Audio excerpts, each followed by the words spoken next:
Hey everyone, I'd like to talk a little bit about the Macho Warrior Headgear. Now this is a personal favorite of mine because it's both durable and comfortable.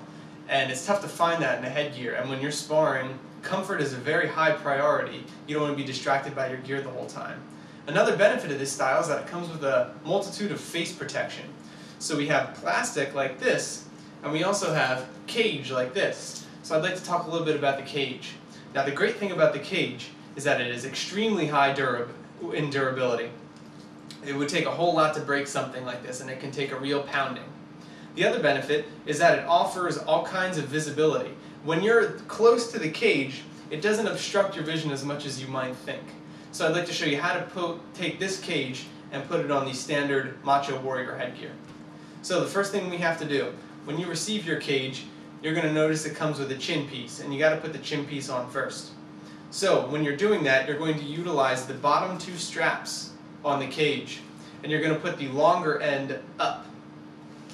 So we take the first one here like this, and we're going to feed it through just like this, and we're going to cinch the chin piece up nice and tight to the headgear, and that means pushing it through the end of the Velcro, and it gets a little thick at the end. You'll see what I mean when you do this yourself.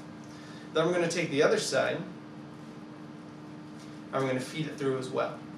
Now, when we're done feeding it through, we're going to take the strap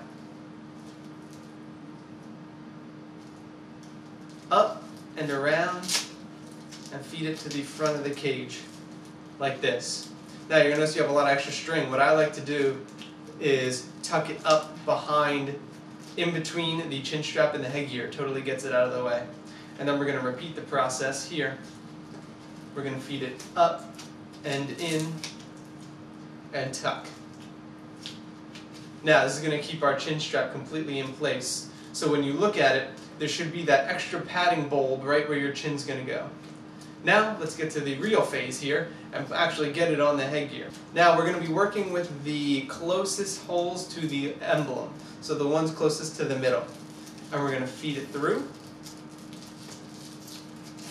I like to reach on the inside and hold it tight like this, so that way I can feed through to the inside hand, take the inside hand, feed it up to the closest part of the cage, and take it all the way around.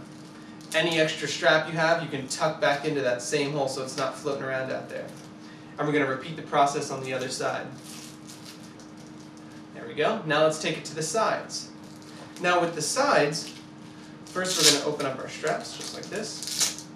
We're going to be working on the top hole, so the one furthest up on the headgear. We're going to feed it through.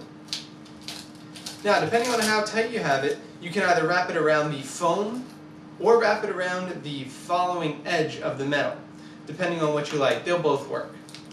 And feed it through nice and tight. Now let's switch to the other side. Now, we have a very functional cage ready to go. You'll notice this was not that difficult because the cage holes allow you easy access to strapping around. So you can pull it tight, but it doesn't require anything that you feel like is going to break the foam.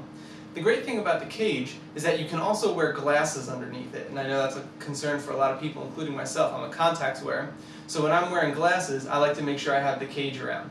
So when we go to put this on, what we're going to do is we're going to open up our chin strap, give ourselves a little more flexibility, slide it on, and then pull the cage so that way our chin rests nice and easy on the chin strap, which should be in place now, and the ears go where the ears go. Right up, seal that chin strap, and you're ready to go.